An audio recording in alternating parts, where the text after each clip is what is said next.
मध्य प्रदेश 18 मई 2020 सोमवार। मध्य प्रदेश की आज की ताज़ा खबर। दोस्तों, स्वागत है आपका हमारे यूट्यूब न्यूज़ चैनल में और मैं हूं आपका होस्ट दोस्त कुलदीप पांडे। दोस्तों, आज के इस वीडियो में बात करने जा रहे हैं मध्य प्रदेश की आज की ताज़ा खबर के विषय में, जो निकल कर रही दिनांक 18 मई 2020 सोमवार से। कौन कौन सी खबरें हैं, आइए जान लेते हैं खबर को विस्तार से। आइए शुरू करते हैं पहली बड़ी अपडेट खबर से, जो निकल के आ रही है। मध्य प्रदेश में गाँव गाँव तक कोरोना, 13 जिलों में 50 से ज़्यादा और 22 जिलों में 10 से ज़्यादा। दोस्तों, मध्य प्रदेश में भले ही कोरोना वायरस के कुल संक्रमित मरीजों की संख्या 4,970 का आधे से ज़्यादा इंदौर में 2,470 और भोपाल में 992 में है, लेकिन दूसरा पहलू यह है कि मध्य प्रदेश के विभिन्न जिलों में कोरोना वायरस का इन्फेक्शन लगातार बढ़ रहा है। मध्य प्रदेश के 13 जिले ऐसे हैं जहां संक्रमित मरीजों की संख्या 50 से ज़्यादा है और 22 जिले ऐसे हैं जहां पॉजिटिव मरीजों को मामला की संख्या 10 से ज़्यादा है। 52 में से 45 जिले संक्रमित पाए जा चुके हैं। मात्र 8 जिले ऐसे हैं जहां 1 या 2 व्यक्ति संक्रमित पाए गए हैं। मध्य प्रदेश में कोरोना वायरस अपडेट्स रिपोर्ट के अनुसार आज का हुआ संचालनालय स्वास्थ्य सेवाएं मध्य प्रदेश द्वारा जारी कोरोना वायरस मीडिया बुलेटिन दिनांक 17 मई 2020 शाम 6 बजे तक के अनुसार पिछले 24 घंटों में 4,221 सैंपल की जांच की गई, जिनमें से 72 रिजेक्ट हो गए। शेष 4,191 सैंपल में से 3,992 सैंपल नेगेटिव पाए गए, लेकिन 187 पॉजिटिव निकले। इनमें से सबसे ज़्यादा इंदौर में 92, भोपाल में 38, उज्जैन में 33 शामिल हैं। पिछले 24 घंटे में कोरोना वायरस के इन्फेक्शन से 5 लोगों की मौत हो चुकी है। अस्पताल में 88 मरीज डिस्चार्ज हुए हैं। आज पॉजिटिव मरीज मरीजों की संख्या डिस्चार्ज हुए मरीजों की संख्या से ज़्यादा है। मध्य प्रदेश में कोरोना अपडेट दिनांक 17 मई 2020 तक। दोस्तों, मध्य प्रदेश में दिनांक 17 मई 2020 तक 1,03,899 सैंपल की जांच की गई। इनमें से 4,970 पॉजिटिव पाए गए हैं, जिन्हें इलाज के लिए अस्पताल में दाखिल किया गया। इनमें से 2,403 मरीज पूरी तरह से स्वस्थ हो गए हैं और उन्हें डिस्चार्ज कर दिया गया है, लेकिन डॉक्टर्स की टीम 284 मरीजों की जान नहीं बचा पाई है। आज की तारीख में मध्य प्रदेश के विभिन्न अस्पतालों में 2,326 लोग कोरोना वायरस जीतने के लिए भर्ती हैं। आइए बढ़ते आगे बात कर लेते हैं अगली बड़ी अपडेट खबर की, जो निकल के आ रही है। तुम 1.5 साल तक रोते रहे, हमने 1.5 महीने में कर दिखाया।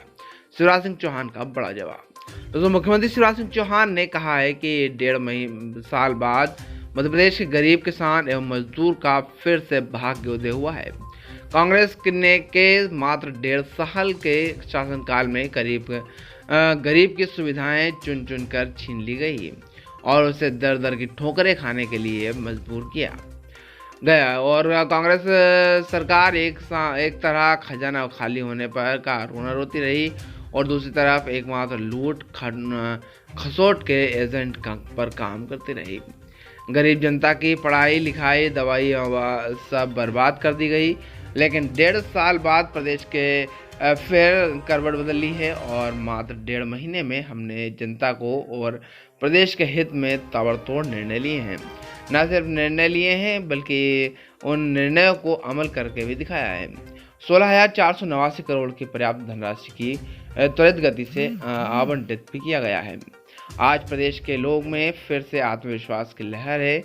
कोरोना संकट काल में भी मध्य प्रदेश के नागरिक उम्मीदों से भरे हुए हैं। कमलनाथ सरकार के संबल को किनारे करते हुए महापाप किया था, ये कहना शिवराज सिंह चौहान का। इसके साथ 1.5 महीने में 16,000 करोड़ रुपए खर्च किए और शिवराज सिंह चौहान ने विस्तार में बताया। आइए बढ़ते आगे बात कर लेते हैं अगली बड़ी अपडेट खबर की, जो निकल के आ रही है। मध्य प्रदेश में एक मंत्रिमंडल का विस्तार नहीं होगा, IAS अफसरों को मंत्रियों जैसे अधिकार दे दिए जाएंगे। दोस्तों, मध्य प्रदेश की राजधानी भोपाल स्थित श्यामला हेल्थ के सूत्रों का द्वारा बताया गया है कि 17 मई के बाद मध्य प्रदेश में मंत्रिमंडल का गठन विस्तार किया जाएगा, लेकिन 15 मई 2020 को सामान्य प्रशासन विभाग द्वारा जारी किए गए अति महत्वपूर्ण स्वास्थ्य और परिवहन आदेश कुछ और ही बयां कर रहे हैं। इन व्यवस्थाओं में विभागों के प्रमुख पदाधिकारियों को मंत्री के समान अधिकार सौंप दिए गए हैं। मध्य प्रदेश में IAS अफसरों को मिले मंत्री और अधिकार। दोस्तों, सामान्य प्रशासनिक विभाग कलेक्टर द्वारा जारी दिनांक 15 मई 2020 की जाति अति महत्वपूर्ण कार्यालय निगम पालन या आदेश क्रमांक 1 पर के अनुसार ऐसे सभी विभाग जिनका कर्ज मुख्यमंत्री शिवराज सिंह चौहान ने पास किया है, उनके संबंधित फाइल जो पहले सीधे विभाग के मंत्री के सामने प्रस्तुत की जाएगी। अब ऐसा नहीं होगा कि पर्याप्त व्यवस्था के अनुसार इस समय की सभी फाइल पहले उस विभाग के सबसे बड़े आईएएस अफसर अपर प्रमुख सचिव के पास जाएगी और वहां से मुख्यमंत्री के पास पहुंचेगी। यानी मंत्री विहीन विभागों के सिस्टम में कोई मंत्री को हटाकर आईएएस अफसर को फिट कर दिया गया है। अब यह आदेश 15 मई को जारी किया गया और तो क्यों ना यह विश्वास कर लिया जाए कि लॉकडाउन 4 में मंत्रियों का विस्तार नहीं होगा।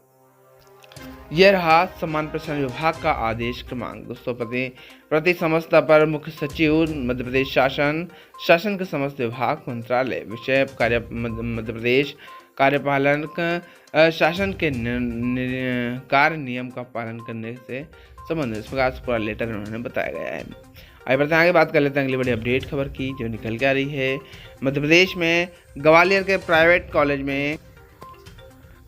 प्राइवेट डॉक्टरों पर पाबंदी, सर्दी जुकाम का इलाज नहीं करेंगे। दोस्तों, शहर के साथ ही जिलों में रोजाना बढ़ रहे कोरोना संक्रमितों मरीजों की संख्या को देखते हुए शहर में प्राइवेट हॉस्पिटल, नर्सिंग होम व निजी क्लिनिक संचालित करते हुए डॉक्टरों के लिए नई गाइडलाइन जारी कर दी गई है। तत्काल प्रभाव से लागू की गई इस गाइडलाइन के अनुसार अब शहर के निजी डॉक्टर बुखार, सर्दी व खांसी में सांस लेने में होने वाली तकलीफ वाले मरीजों का इलाज नहीं करेंगे। साथ ही ऐसे मरीजों की जानकारी चिकित्सक को WHO कंसल्टेंट अधिकारी को देनी चाहिए। भारत सरकार के गृह मंत्रालय ने भी देश में तेजी से बढ़ रहे कोरोना वायरस के कारण मरीजों की संख्या को देखते हुए गाइडलाइन जारी कर दी है। जारी गाइडलाइन अनुसार तत्काल प्रभाव से जिला कलेक्टरों और कौशल केंद्र विक्रम सिंह ने लागू कर दी गई है। अब शहर में संचालित होने वाले नर्सिंग होम के साथ निजी क्लिनिक संचालित करने वाले डॉक्टरों का संक्रमण जैसे लक्षण मरीज और में दिखाई देने वाला इनका इलाज नहीं होंगे, बल्कि ऐसे मरीजों की संख्या जानकारी जो है अंचल में पदस्थ विश्व स्वास्थ्य संगठन के कंसल्टेंट डॉक्टर MS रजावत के व्हाट्सएप नंबर 9893099370 पर तत्काल प्रभाव से डॉक्टरों को मरीज का नाम, इलाज के लिए पहुंचने की तैयारी के साथ ही घर के पते के साथ ही अपने मोबाइल नंबर की जानकारी भी शेयर करनी चाहिए। आइए बढ़ते हैं आगे, बात कर लेते हैं अगली बड़ी अपडेट खबर की जो निकल के आ रही है। कर्म को ही धर्म बताने वाले लोकप्रिय संत श्री प्रभाकर शास्त्री दद्दा जी का देवलोक गमन।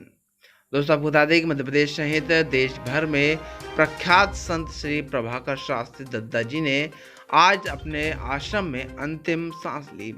उन्होंने दिल्ली के एक एयर एम्बुलेंस के जरिए आज ही कटनी स्थित अपने आश्रम में लाया गया था। वहीं उन्हें वेंटिलेटर पर रखा गया था। पर याद दिला दें कि श्रीवास्तव देव प्रकारक और शास्त्री जी का मूल मंत्र कर्म ही धर्म है था। वो बार बार कहते थे कि हमें हमारी महान धार्मिक व्यवस्था है, परंतु अपने कर्म का निर्वाह नहीं करना चाहिए, जो तो आप धर्म का पूर्ण पालन नहीं कर सकते हैं। यदि दद्दा जी के भक्त और प्रदेश के पूर्व मंत्री संजय पाठक ने संदेश जारी कर उसके गंभीर होने की जानकारी दी थी। गृहस्थ संत पंडित देवनगर शास्त्री कुछ दिनों से अस्वस्थ है। दद्दा जी का कहना किडनी और लीवर का इलाज पर सर गंगाराम अस्पताल दिल्ली में चल रहा था। शनिवार शाम उसकी तबीयत ज़्यादा बिगड़ गई और उन्हें सांस लेने में तकलीफ हुई और चिकित्सा ने उन्हें वेंटिलेटर पर रख दिया। किडनी के काम ना करने के कारण उनका स्वास्थ्य अत्यंत नाजुक हो गया है और चिकित्सकों की सलाह पर दिल्ली से रात करीब 8 बजे 2 निजी हवाई जहाज जबलपुर लाया गया। तो चिकित्सकों की जानकारी जो हम आपके लेकर आए थे मध्य प्रदेश की आज की ताज़ा खबर निकल के आई थी दिनांक 18 मई 2020 सोमवार से। दर्शकों आज के इस वीडियो में ताही हम फिर आए होते हैं नए शख्सान। जब तक के लिए जय हिंद, जय भारत, वंदे मातरम।